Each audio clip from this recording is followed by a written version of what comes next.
Welcome back to the Mongrelz podcast. This is taking fucking ages to fucking set up, man. As you can see, it's not the normal setup. I've already sworn. I told myself I wasn't going to swear, but... 3.5 seconds, not bad. Keep up the bad work, man. Anyway, I'm Sal. I'm Gary. And I'm Dom. Yeah. I mean, I'm definitely Gary, yeah. Am I? Who am I? Silence.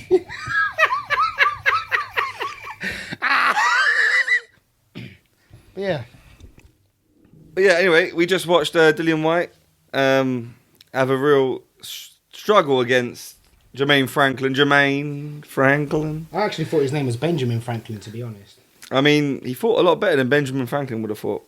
I thought. What did you think about it? I thought he did very, very well. I thought it was a very close fight, and I thought Dillian Whyte just about nicked it towards the end there with a little bit of grit, like I was saying. Dillian Whyte off balance pretty much the whole fight. Jermaine Franklin was much better coordinated than him, better hand speed, and landing throughout the fight. I thought his volume was very good, and I thought the early rounds he definitely got most of them. But yeah, when it came to the last championship rounds, I thought Dillian Whyte came through. What did you think? Go for it, bro. I mean, definitely. I mean, I feel like a lot of people underestimated Franklin. Bookmakers had him as a massive, massive underdog. And I feel like it was pretty much a 50-50 fight throughout until, as Sal said, the last couple of rounds. And that's where the grit come out from Dillian Whyte. And I think that's what actually won him the fight, the last couple of rounds. So, yeah, I mean, Dillian Whyte now gets knocked out by Anthony Joshua. So, well done, man. Congratulations. So, yeah. How do you think about it, Dom? It's a good fight, man. It's a good fight. I think Dillian Whyte can do better than that, if I'm completely honest with you. Don't think too hard, though, Dom, yeah? Yeah, if you can. Try not to, yeah. No, he can fight better than that. He can fight better. Well, you were saying he was going to knock him out on the 10th, weren't you? You were saying... I thought he would, yeah. You thought he was going to come back and knock him out. But I thought he'd catch him in the 10th, 11th round, something like that. But also 9th and 10th. The thing is with you, Dom, I just don't think you realise Dillian Whyte is done at top level. I think you haven't clocked it yet. Yeah, no. Didn't you clock it tonight a little bit? Yeah, he's vulnerable. He's very It's vulnerable. not just that he's vulnerable. It's just that, you know, like, no one even knew who Rich Franklin was. Rich Franklin. I mean... My man's gone on to UFC, bro. My man's gone on to UFC from 2005. Come on. I mean, he's going to be Rich Franklin after this, bro. I mean... Because he's going places, that guy. He's good. No, I was saying, I think he'd give a lot of those lower level heavyweights a good fight. Yeah. You know, he reminds me a little bit of a mixture between like Big Baby and Ruiz a little bit with the hand speed, and he's got some dog in him, as the Americans say. He's got some dog in him. He got some dog in him, man. Like he actually he pulled it out. He came to England, and he wasn't scared of Dillian at all throughout the fight, I would say. No. Definitely not. I mean, I feel like a lot of the fight was controlled by Franklin. Yeah.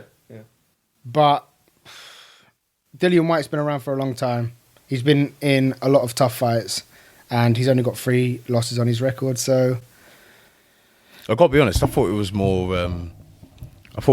Franklin was very good at responding to Dillian Whyte. 100%. You know, he had that response every time Dillian Whyte was going in with punches. Trying to get the left in where he could.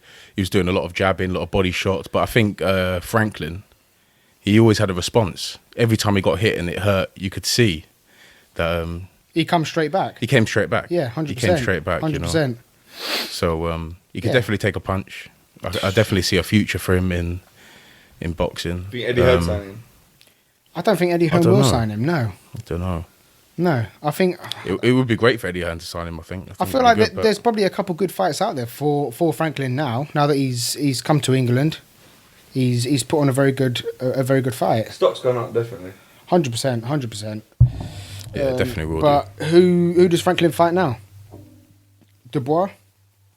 I think it gives the boy a very good fight. I think that could be a fight to make. Yeah, I don't see why not. I think that'd be a good fight. Whyte just seems. I think it's too late for him to change styles. I think he seems on the tail end now, and I like Dillian Whyte. I think I want him to do really well, but like I said, I do think his punch resistance is terrible. He looks vulnerable every time he gets hit. He seems a bit shot. Do you know what I mean? Like it seems like he's coming towards the end of his career, and personally, I feel like it'll probably go down as a good win for AJ to come back. Do you know what I mean? Like if AJ comes back and if they actually fight and AJ beats Whyte, then it will probably go down as a good win, another stepping stone to a title fight. But don't you think AJ is expected to beat Dillian Whyte? 100% he's expected to beat him. He's expected to beat him. You know what it is though? AJ needs confidence right now. Like I think if you're managing AJ in a clever way, you're actually gonna get AJ a winnable fight, like a very, very winnable fight. And I think because AJ's knocked out Whyte before, I mean, if he can't be confident against someone he's uppercutted and knocked out previously, he might as well just stop boxing. He can't be confident against anyone. Yeah. So it's the heavyweight division. You've knocked this guy out. Just come in and just do the same thing you've done before against a more vulnerable Dillian Whyte. Because I think Dillian Whyte, I'd say Dillian Whyte is better in every other aspect except his punch resistance compared to that first fight with AJ. I mean, his punch resistance was way better back then, I would say, and he still got knocked out. So the theory would be that AJ would come in and feel confident in that fight. He'd get the knockout, boost his confidence again, and then maybe that'll give him some traction moving into the tail end of 2023 against one of the bigger names. Yeah, 100%. I mean, I agree with everything you've just said. And then, I mean, I don't know what happens though with AJ. If he beats Whyte, what happens after that? I would go with I think he's got fights. I would still watch him against Deontay Wilder. I would still watch him definitely against Tyson Fury. I think that fight's always going to be there. And I think secretly Fury wants to fight as well. I just think it's on his terms type of thing. I would love AJ or Dillian Whyte to fight Deontay Wilder. Yeah, either one of them. I think either one of them. I think they will happen. I think those fights will happen. It won't happen. Go on. It might not happen, but yeah, go on. What do you think? Go on. Eddie Hearn is not going to put AJ in the ring with Deontay Wilder. He's not. He's not simple. Honestly, Deontay Wilder is the most fearsome puncher in the heavyweight division. But I just think I think Eddie Hearn's got nothing to lose now with AJ. I mean, AJ just needs to be put into fights now. Like his record's gone, his belts are gone. Just let him fight and let him get knocked out if it has to be that. I think AJ's got a better chance against Fury than, I know this sounds crazy, but styles make fights. I do think he's got a better chance against Fury than against Deontay Wilder. I just think because of the style, I just think AJ would be cautious as fuck in that fight. He would be fucking worried the whole fucking fight. He will be stressing the whole fight. Like that guy has stressed against every single fighter he's fought against since the Klitschko knockout, arguably. So you think AJ's got more of a chance against Fury? Yeah, because of the style. I think AJ will go in there a bit more confident that he's less likely to get knocked out against Fury. And because there's that sparring story, they met before, they know each other quite well. I do think Fury will try to box him. I don't think Fury will go and try to do what he did against Deontay Wilder with AJ. Him, definitely. Because I think AJ's a better boxer than Deontay Wilder. But I don't know. I just think against Wilder he'll be shook. And I think against Fury, he'd have a little bit more confidence that he'd be the bigger puncher in that fight. Is he the bigger puncher against Fury? I mean, you guys think Fury hits... I don't think Fury hits crazy hard single punches. But I'm not saying Fury can't knock out AJ. I think he could. I think... I mean, speaking about Fury, you got Fury and Chisora next week. Is it next week? Yeah. I mean, it's only $27.99 for the pay-per-view. Is that what it is? Yeah. $27.99. Yeah, man, cheap as chips. I remember when it was $9.99 or something for the pay-per-view. Man, that's going up quicker than the Freddo Frog, bruv. That's ridiculous, bruv. No, but I think that pay-per-view is fucking shocking. I mean, to say that it's not even a title. Fury had an argument with you about the pay-per-view. Do you remember, Gary? Fucking hell. I mean, Fury almost punched you up over the fucking phone, man. Oh, fucking hell. Yeah. But like, The thing is, Fury's fucking full of shit. Fury's full of shit for making this pay-per-view. He is. Yeah. I mean, it's a terrible, terrible pay-per-view. He wants the money at this point. I think that's fairly clear. He does, man. He definitely wants the money. And he wants the glory, but he wants the money as well. He wants At one to be point, paid he was for like, it. I'm not going to fight unless it's, 500 million or something. And that was that was a lie. And that was a lie. Because now he's fighting Chisora for the third time. I mean, the guy fucked up Chisora twice already. But how much is he getting for this fight? I mean, I think this is the biggest he's definitely payday getting a fight he could decent get amount, right man. now without fighting AJ. Yeah, Or he's who's getting a it? decent amount. I mean, definitely. I'm not sure. Or Joe Joyce. Well, I think. Does it get more money than Joe Joyce as a pay per view? I think it probably does. Probably does, yeah. It probably, definitely probably doesn't. does. What? So you think I think Chisora's a bigger name. you think Fury against Chisora gets Fury more money than Fury against Joyce? I just think purely because Chisora's name. I think on pay per view, I don't think Joyce is a big enough name yet. Don't But forget it's I could be Fury. wrong. I could be It's wrong. Fury with the But I name. think if you're weighing, I think what Fury's doing, he's weighing up the risk factor as well. So the risk factor with Chisora is non-existent. There's no risk of him losing. Like it's a non-fight. You'd be surprised. No. You'd be surprised. Shut. Aye up. This Aye up. this is heavyweight boxing, man. This is heavy. There is no chance. You know there isn't as well. There's no chance Fury's losing against Chisora. There's no chance. I mean, he beat him the first fight. He beat him the second fight to a pulp. I mean, did he get up off his stool the second fight? It was a convincing beatdown. I've never seen a guy, a champion like Fury, go and fight guys 3 times that he's beaten twice. He's beaten fucking Whyte twice, fought him a third time, and now he's going to beat Chisora on his last legs as well. Chisora is finished. Chisora, I don't know, man. Like, that's not a competitive fight for me. And it's definitely not a pay-per-view fight. Definitely not a pay-per-view fight. I mean, although it is $27.99, we will be buying it. So Yes, we're going to buy it because it's funny. It's funny, but it's not a pay-per-view fight. It's never a pay-per-view fight. And if AJ was taking that fight, I mean, Fury would be mocking him all over the place. 100%. And so would Frank. Frank Warren wouldn't fucking old fish eyes would be fucking fuming. I mean, Frank Warren is nearly as corrupt as Eddie Hearn, if not more corrupt. I think I feel like they're probably both as corrupt as each other. I mean, it's just boxing. I feel like boxing is becoming corrupt. I think Eddie Hearn's more honest about it though. I feel like all sports are becoming corrupt at some point, you know what I mean? All right. Speaking of all sports, so let's just move on from the boxing because it was a good fight, good scrap. If you haven't seen it, watch it. But it just makes you realise how vulnerable Dillian Whyte actually is. But yeah, moving on. Yesterday was the big day. I remember I came home from work. I was playing that '98 World Cup song. Da-na, da-na-na-na-na-na, da-na-na-na. I mean, I don't know what for. Because I was excited. I went and watched that shit and it was... I don't know. It was very, very underwhelming. England had a good game, man. Absolutely not. I think it's a fantastic draw for England. England played for the draw to qualify for the next round of the World Cup. What I don't understand what's wrong with that. Should be winning against you. Don't get me wrong. I feel like Southgate is scared. That's right. Go on. Oh, I feel like Southgate is scared to make changes. You know, play Phil Foden. You know, why not? I mean, Mason Mount was quiet in the first game, so change it up, man. Play some different players. Play Phil Foden, arguably your most dangerous player. But it's cool. We'll leave him on the bench. It's fine. But England got a fantastic draw against America, man. And we take that into the next round of the World Cup. And then we're going to win. Because he's coming home. It's not coming home. I feel like England should be winning games like that, though. I mean, everyone does. Everyone does, English Dom. should definitely be winning Everyone games does. like This guy's chatting To so much say a draw shit. is like- Honestly, that. To be honest, when I was watching it yesterday, a draw felt like a defeat. are you Gareth Southgate?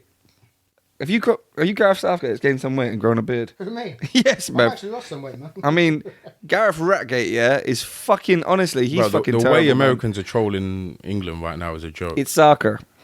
Yeah. It's called soccer. You got man on podcast saying you got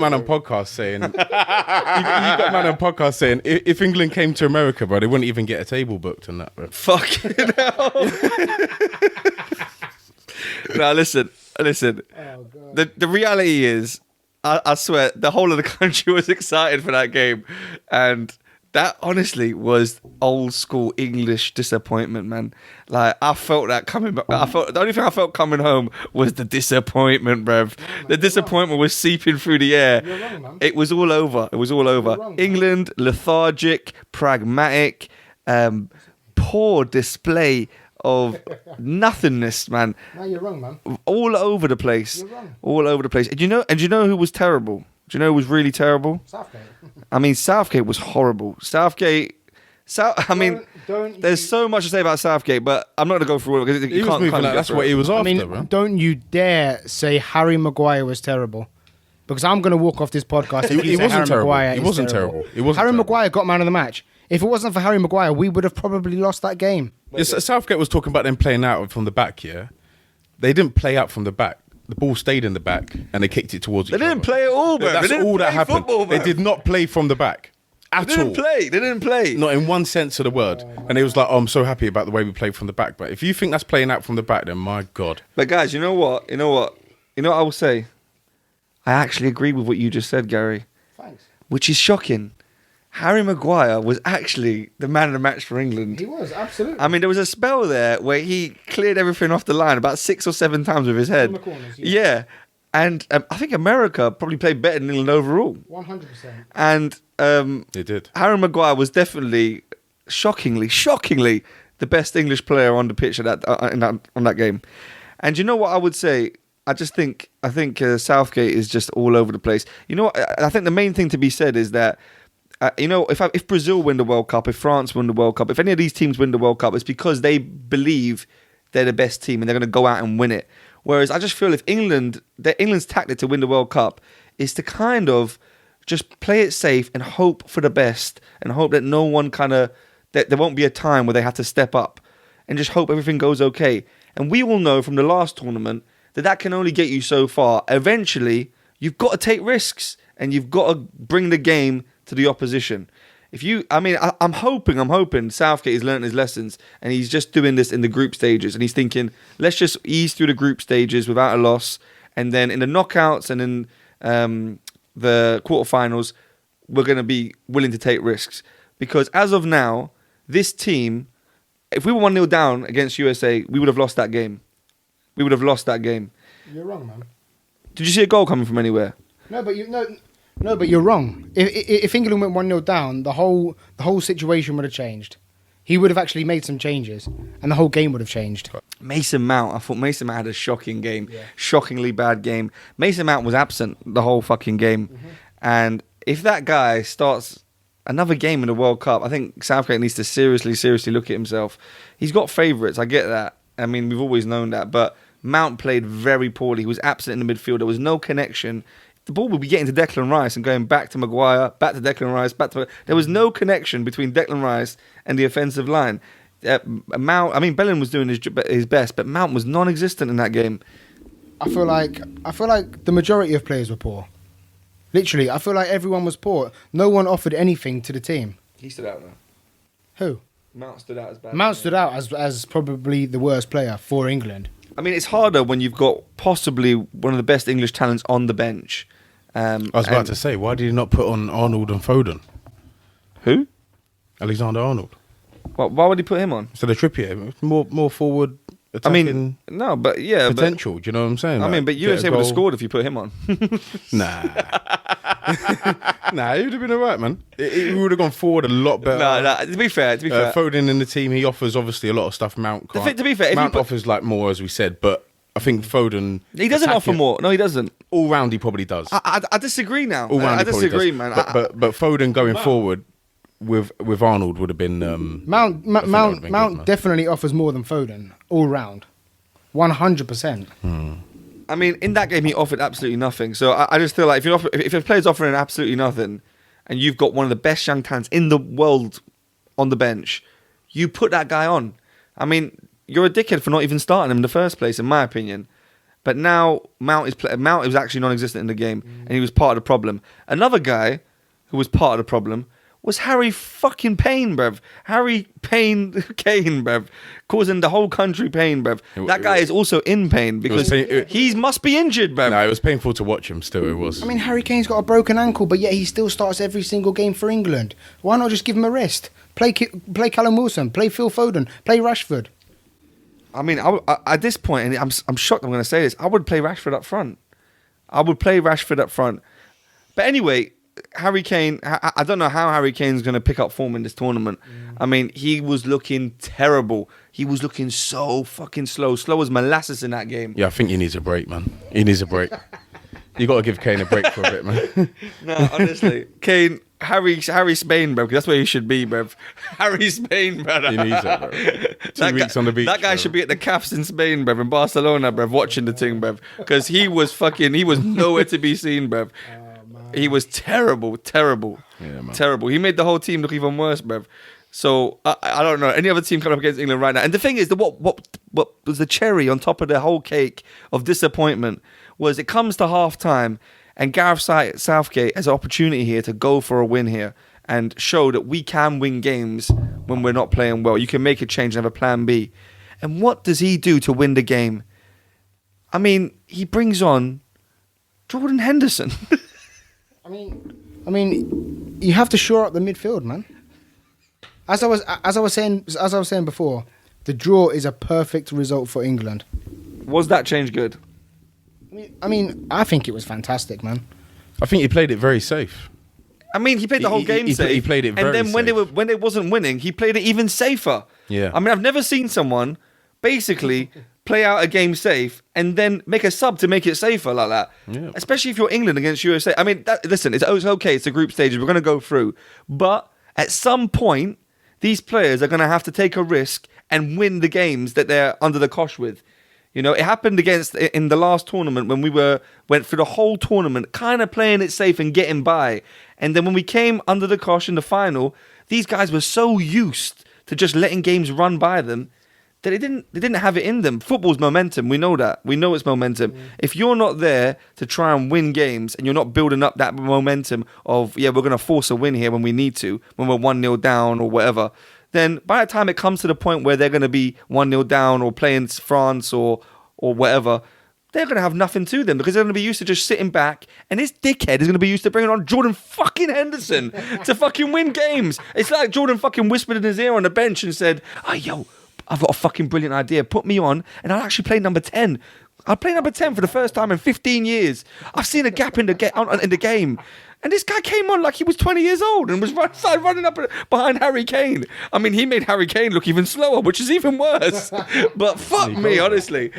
I mean, Southgate, I mean, you're done after this anyway. But at least go out with a fucking bang. At least fucking... Where's the 3 lines on the shirt, bruv? 3 weasels on the shirt right now, bruv. 3 little fucking wussy weasels, bruv. But didn't a similar thing happen against Scotland in the Euros? Where we done well, first of all, then we had a draw. I think it was Scotland, wasn't it? When? In the Euros. I have no idea, bro. And then we slowed down a little bit. But then we still did all right. The whole Euros was slow for us. We just got by. And then when we came up to a team and we were under the cosh, who won? The team that was willing to take the risk. You got to risk it for a biscuit, bruv. In football, you got to have momentum. And if you're building up wins and building up players that are pushing themselves, look, we just saw Argentina right now. They're going to benefit from being under the cosh, but then going for the win instead of playing it safe. I know England won their first game. All right, cool. But I'm just saying, like, if we come up against Brazil are going to go for wins. They're going to be used to going for the win. Yeah. And same with France. They're going to be used to going for the win. Whereas we're going to be used to bringing on Jordan Henderson and sitting fucking back and fucking just letting everything pass by us, bruv. Playing for the 1-0 loss. I mean, Foden heat map all over the bench, bruv. Not doing fuck all, bruv. Damage limitation, isn't it? It's shocking. Southgate, to me, honestly... 3 fucking kittens on the fucking shirt, man. Honestly, shook cunt. You would have thought he would have learned from the last tournament. You got to win a tournament. You can't wait for it to let itself win for you. You know, you got to go out and win it. That's what other teams will do, man. I think this guy's a bit upset, man. Anyway, let's move on from Gareth fucking Southgate, that little fucking rat, bruv. That little rat. Gareth tailgate, man. Fucking tailgate, bro. But he don't tell nothing but a draw. This guy, honestly, went to bed as well and laid down next to his wife and said, "See, I told you I'd do it. I told you I'd get that draw against the USA." I mean, he got us through to the next round, man. What more do you want? Do you want to win every single game? 5-0, 6-0, 7? No, What do you want? Man? No, but what I'm saying is momentum. It's a pattern. So he's building up this pattern. Great momentum, man. What's the We don't want that. momentum? We want to go The stalemate, momentum man. is that we've not lost yet. All right. Fantastic momentum, All man. right, but other teams got a momentum of winning every game though, and going out to score goals and win games. But not Argentina. I mean, speaking of Argentina, Argentina again had a very, very, I would say, a very slow. It looked like it was so boring. We wasn't even watching it, was we? But it looked like a kind of a poor game. Argentina, Mexico, basically nothing really happening for Argentina, and then they're waiting for something to happen, and that little legend steps up again. You know, I do think this is going to be his last tournament, but what a fucking goal! Nice, low. You know the greatest player of our generation. You know Lionel Messi. Yeah, obviously Lionel Messi, the greatest player of our generation. It's like if it wasn't for him, Argentina wouldn't have won. Honestly, he scored an absolutely fantastic goal, and then from then, I feel like Argentina just controlled the whole game, and from then it was that's it, game over. And that is actually, well, for me, it's put Argentina through to the next round. Obviously, who have they got next? Is it Poland? It's going to be Poland, yeah. Poland, yeah. So they have to beat Poland. Or get a draw and hopefully results go their way. But I fancy Argentina to do that anyway. It's all right, man. Poland are going to win that game, man. I mean, who knows, man? This is the World Cup. Spit it out, I mean, Lewandowski gets a hat-trick that game. I mean, Saudi Arabia beat Argentina, so who knows, man? Anything's possible. I hope Poland win, man. I mean, it'd be absolutely fantastic if Poland did win, because then England wouldn't have to play Argentina. But who knows, man? See what happens with that one. I think with Argentina, I just think they're making things very difficult for themselves. You know, we spoke in the last game about how they were terrible at the back, and it's kind of the same thing again. You know, I know they kept a clean sheet today, but they're not very inspiring. The only guy that is inspiring is Messi. Although that second goal was very good as well. It was, Second goal was very, very good as well. But we'll see how they do against Poland. Again, this whole group, this Argentina group, it's Argentina, Mexico, Poland, Saudi Arabia group, it's been the most interesting one now because every game's like a final, you know? I mean, I think Messi put out... Yeah, pretty much. And the next series of games for this group is going to be the ones to watch because Argentina are going to have to come out on some aggressive shit. Yeah. 100%. I mean, Argentina have to actually come out and actually play to win. I mean, England play for the draw. They got the draw. Fantastic. But Argentina have to win the game to be 100% sure of qualifying. So I don't think they've got any choice but to do that. They can't come out and draw and hope for other countries to help them out. And Argentina have got a fantastic record of winning. Yeah. You know, so they're used to it. It's not like it's something that they're not used to. I think they can go and get the win. But we'll see. It'll be interesting though. I think Poland are a good team, and I think it'd be wrong to underestimate them, as it were. You know. Yeah, we saw Lewandowski come out, starting off his World Cup campaign again, getting a goal. Yeah. That's his first ever goal in the World Cup. It is, yeah. His first ever goal in a World Cup. Which I'm surprised about. I mean, he missed a penalty in the first game, so, and I feel like he was a bit upset about that.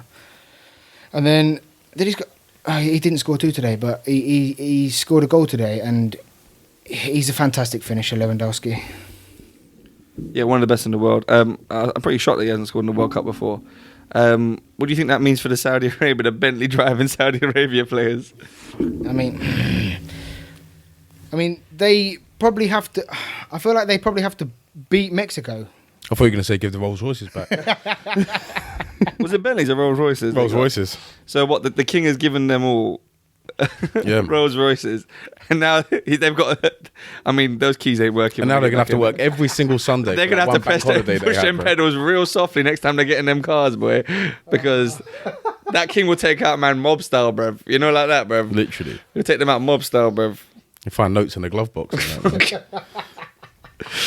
No, man. I mean, the guy that missed the penalty, bruv. Like, yeah, I don't know, man. It's not looking good. I mean, his nickname is actually Sal as well. So I actually partly blame you. You know what I was gonna say? I actually want the Saudi kit. I think the Saudi kit's one of the best kits in the tournament. You would. I mean, yes, it's a very nice kit. Lovely kit, man. What's the best kit in the tournament you've seen so far?